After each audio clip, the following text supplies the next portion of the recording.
Bonsoir à tous, bienvenue à ce flash d'information. Le président Alassane Ouattara a quitté Abidjan aujourd'hui pour Luanda en Angola.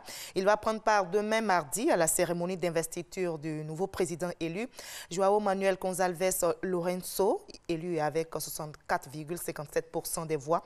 Il succède à l'ancien président José Eduardo dos Santos qui a passé 38 ans au pouvoir. Le chef de l'État ivoirien regagnera Abidjan demain après cette cérémonie d'investiture. Le vice-président ivoirien est aussi en déplacement. Daniel Kablan-Duncan est arrivé hier à Dakar, au Sénégal, pour prendre part à la 3e édition du Forum international Investir en Afrique. Les travaux ont démarré ce lundi. Explication détaillée avec notre envoyé spécial, Herman Guivi. C'est au Centre international Abdou Diouf de Dakar que s'ouvre ce lundi 25 septembre 2017 la 3e édition du Forum Investir en Afrique. Un forum initié par la République populaire de Chine en vue de renforcer sa coopération et son engagement au service du développement des pays africains.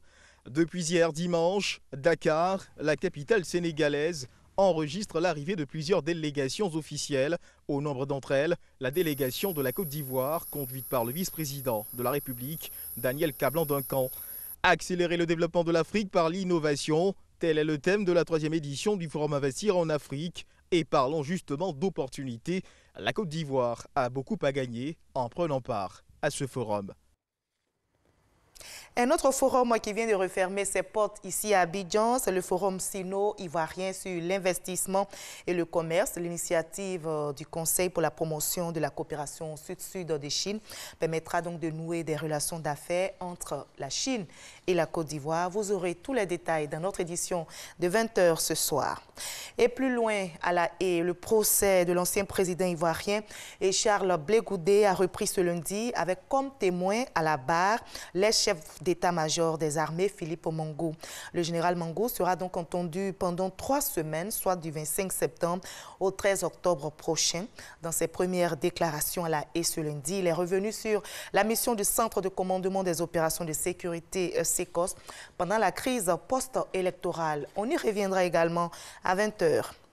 Sur place ici, en Côte d'Ivoire, la police nationale poursuit son opération de sécurisation baptisée Épervier 3. Ce matin, donc, dans la commune d'Agamé, précisément à Agamé-Mirador, les forces de sécurité ont procédé à des interpellations et ont saisi plusieurs plaques d'immatriculation fantaisistes ainsi que des véhicules aux vitres teintées. Abou Sanogo reviendra sur ce reportage ce soir à 20 h.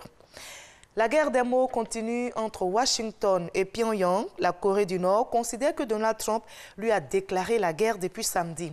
Le chef de la diplomatie nord-coréenne affirme donc que son pays est prêt à abattre les bombardiers américains s'approchant de ses côtes.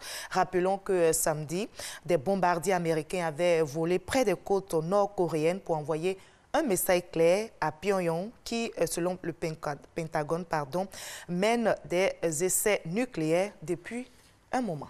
On se retrouve à 20 h pour la suite de l'actualité. À tout à l'heure.